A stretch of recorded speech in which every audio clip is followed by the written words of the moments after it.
పొట్ట పెరగటం అనేది కేవలం బరువేనా లేకపోతే అనేకమైన అనారోగ్య కండిషన్స్ కూడా అదొక సూచన అని మనం చూస్తున్నప్పుడు పొట్ట పెరగటం అనేది వెయిట్ అనేది ఒక ఇంపార్టెంట్, కానీ వెయిట్ కాకుండా అనేక రీజన్స్ వల్ల కూడా పొట్ట లావ్ అవ్వటము, ఉబ్బరంగా అనిపించడం అనేది జరుగుతూ ఉంటాయి. ముఖ్యంగా మీరు చూశారు అంటే ఇప్పుడు స్టమక్ బాగా పెరిగింది అంటే మనం రీనల్ ప్రాబ్లం దగ్గర నుంచి కార్డియాక్ కండిషన్ దగ్గర నుంచి అనేకమైన లివర్ కండిషన్, అనేక ఇంపార్టెంట్ మన హెల్త్ ఇష్యూస్ కూడా పొట్ట అంటే వాయటంతో మనం చూస్తూ ఉంటాం.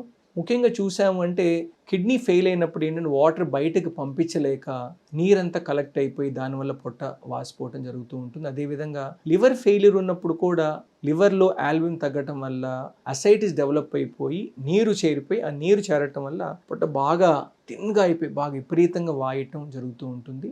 అదేవిధంగా మనకు హార్ట్ ఫెయిల్యూర్లో కూడా అంటే హార్ట్ సరిగ్గా ఫంక్షన్ అవ్వకపోవటం వల్ల కూడా పొట్టలో నీరు చేరడం జరుగుతూ ఉంటుంది.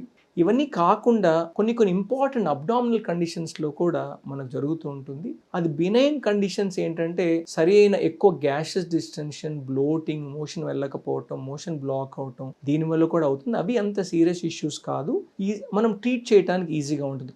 కొన్ని కండిషన్స్ ఏంటంటే కొన్ని అబ్డామినల్ క్యాన్సర్స్ కానీ గెడ్డలు అవ్వటము, అంటే అది సింపుల్ అంటే ఓవేరియన్ ట్యూమర్స్ అవ్వచ్చు, అదేవిధంగా అంటే పారాయోటిక్ లీషన్స్ అవ్వచ్చు, అంటే అయోట చుట్టూ లింఫ్ నోడ్స్ పెరిగినప్పుడు దానివల్ల ప్రాబ్లమ్స్ అవ్వచ్చు. అదేవిధంగా పెద్ద పేగులో క్యాన్సర్స్ కానీ స్టమక్ క్యాన్సర్స్ కానీ సింపుల్ ట్యూబర్క్లోసిస్ కండిషన్స్లో కూడా పొట్టలో నీరు చేరటం అలాంటిది వాయటం జరుగుతూ ఉంటుంది.